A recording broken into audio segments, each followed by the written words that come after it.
Hey, welcome to Parkview Kids. I'm Tina, and I want to take this opportunity on behalf of our entire kids team to say, I'm so glad you're here. Here at Parkview, we love the next generation, and we want to give them our very best. Our top priority is providing a space where kids can learn about and grow their relationship with Jesus in a way that's fun and engaging. During our time together, your kids will hear an age-appropriate lesson that will help them deepen their understanding of who God is. I want to encourage you to sit down and watch this together. We hope that this will provide a foundation for you to have great conversation together as a family about the truths that are talked about here. And make sure you stick around after the video to hear about some more great resources that we have for you and your family.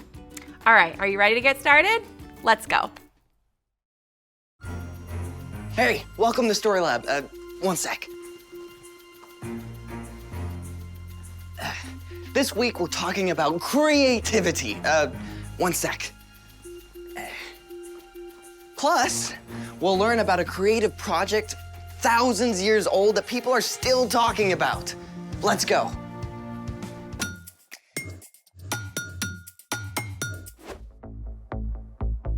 Hey, I'm Carter. And I'm Zeke. And today we're talking about creativity. Which is using your imagination to do something new.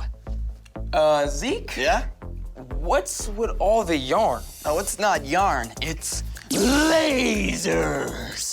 Sure looks like yarn. Well, it is, but it's way more fun to say lasers.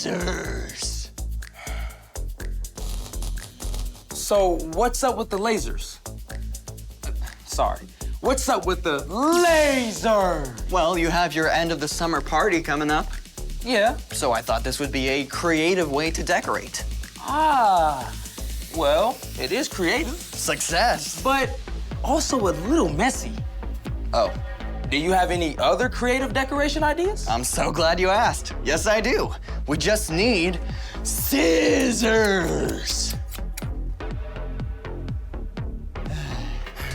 Here we go. All right. They're everywhere. Oh, watch out. Yep. Did you make it? Yep. Oh, I'm surrounded. Well, try to get out. Watch out. Oh. Go under? Okay. Scissors. Let's make it. Get all of the lasers. That was mine. This one's mine down here. I got this one. Okay. Oh, back here.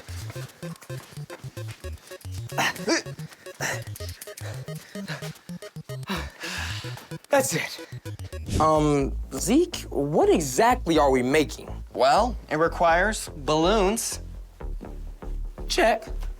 a bowl of glue, Check. and a bunch of pieces of yarn or string, roughly 3 to 4 feet long. Check. Make sure you're working where it's okay to get a little messy because, well, you'll see. Oh, boy. So first, blow up the balloons. Thank you. Okay, yeah, that size works great. Good, because I'm out of breath. Next, place your yarn or string into a bowl right here and pour in the glue. Now it helps to mix in a little bit of water into the glue first. Make sure it's wet, but not super duper drippy. Okay, hold this. All right, here we go. Would you mind doing mine? Yes, sir. There we go. Now the fun part, wrapping your balloon. Where in the world is this going? Now you can use all the same color yarn or mix it up with different colors, but make sure you cover the balloon really well. The glue kind of helps it stick to the balloon to make it a little bit easier. Oh, this is fun. And just keep wrapping until you're content with it or it covers the whole balloon. Zeke, are you seeing this? I'll wait till it dries. Alrighty. Now keep in mind the glue should help it stick to the outside of the balloon. It's so slimy. Yeah. Now when you're done, just hang up your balloon to let the glue dry.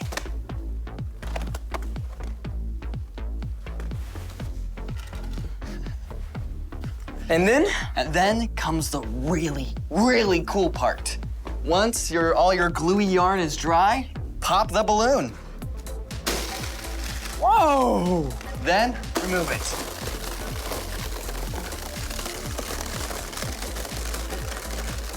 And now you've got A really creative decoration. These will look awesome for my party. Speaking of creative and awesome, it's time for The story before the story. Today, we're in the second book of the Bible. Exodus tells of God's faithfulness to his people. In the very beginning, out of a deep, deep love, God made an amazing world. But when people turned away from God, the world was broken. God had a plan to restore people to relationship by demonstrating love to the whole world through one family, the Israelites. But the Israelites had been enslaved in Egypt for hundreds of years. The people cried out for help, and God sent Moses to lead them out of Egypt to freedom in the desert. There, God led them in a pillar of cloud by day and a pillar of fire by night. Which is where our story starts. Take it away. Greetings, citizens. Brian here. God had led the Israelites to freedom, but now they found themselves in the desert, a place very famous for having no Starbucks or McDonald's or any food or drink of any kind. Yet God provided both water and food. But God wanted to do more than that. He wanted to live among them. So God called Moses to come up to the top of Mount Sinai. There, God gave Moses many instructions, including the plans for building a tabernacle. Now, yeah, that's a funny word, tabernacle. It was a tent, but not like the kind of tent you just pop up in the backyard.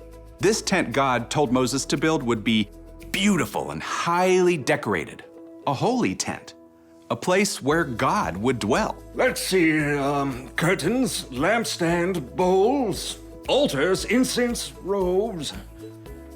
God's instructions for the tabernacle were very specific because every detail mattered. Moses gave the people this amazing news about the tabernacle.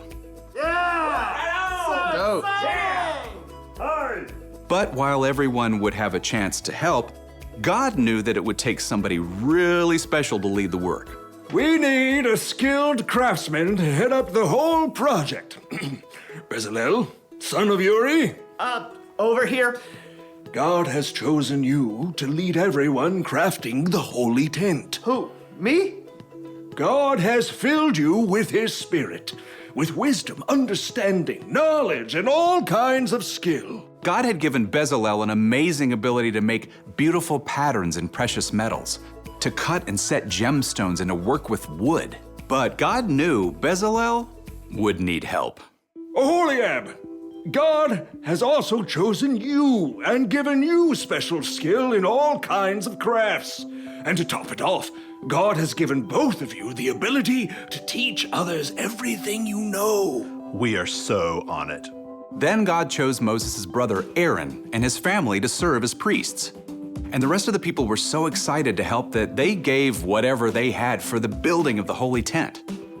Gold, silver, bronze, yarn, leather, wood. The people gladly brought it to Bezalel and Oholiab. We get to help! We're doing it a pickaxe. At last, every robe had been stitched, every lampstand molded, and every post carved. The tabernacle was finished. You have done the work just as God commanded. May God bless you all. When everything was finally in place and the priests were ready, a cloud covered the tent, and the glory of God filled it for everyone to see. The end. You know, creativity sure looks different for everyone. And, like, hard work, too. You got that right. In fact, it probably took around 9 months to construct the tabernacle from start to finish. But God provided everything they needed. Hey, you're right. It's like God invited the Israelites to partner with him. Bingo. So what's our part in the story? Well, creativity is using your imagination to do something new, right? And sometimes that something new isn't just a craft project. Sometimes your work of art is simply serving others. Like making a card for someone who's sick, or cleaning up your room without being asked, or Like the way Zeke used his imagination to create decorations for my party. yeah, but I kind of messed that up, didn't I? The whole lasers thing. You didn't mess anything up, Zeke. You just found a better way. He's right. Using your imagination to love God and love others better is one of the best things you can do. Because that's when a work of art Becomes a work of the heart. Huh? What? not bad, partner. The tabernacle truly was an amazing work of art and heart, where the Israelites would worship God. Later, they would gather to worship God in a temple. Even Jesus came there. Now we can gather to worship God in a church, but through the Holy Spirit, Jesus is always with us no matter where we are. So we can use our creativity to worship God anywhere. I think you've got it. See you next time. So, here's the thing. Use your imagination to honor God. You know, I'm glad you changed your mind about the lasers. I think you mean laser. Yeah, laser, laser, laser. Thanks for joining us in the story lab. See you next time. Oh, why are you they're everywhere? Oh, this was a bad idea. They're a very, very bad idea. Watch out, watch out. Thank you so much for tuning in today. We hope that the truths found in this lesson will take deep roots in your family. Speaking of your family, we want to walk alongside you on this journey. We have an awesome resource for you called the Parent Hub. Every month, we share new relevant resources for each of our age groups, birth through high school. Visit theparenthub.org to find out more. We are rooting for you and your family. Keep up the hard and wonderful work of pointing your kids towards Jesus. We love you.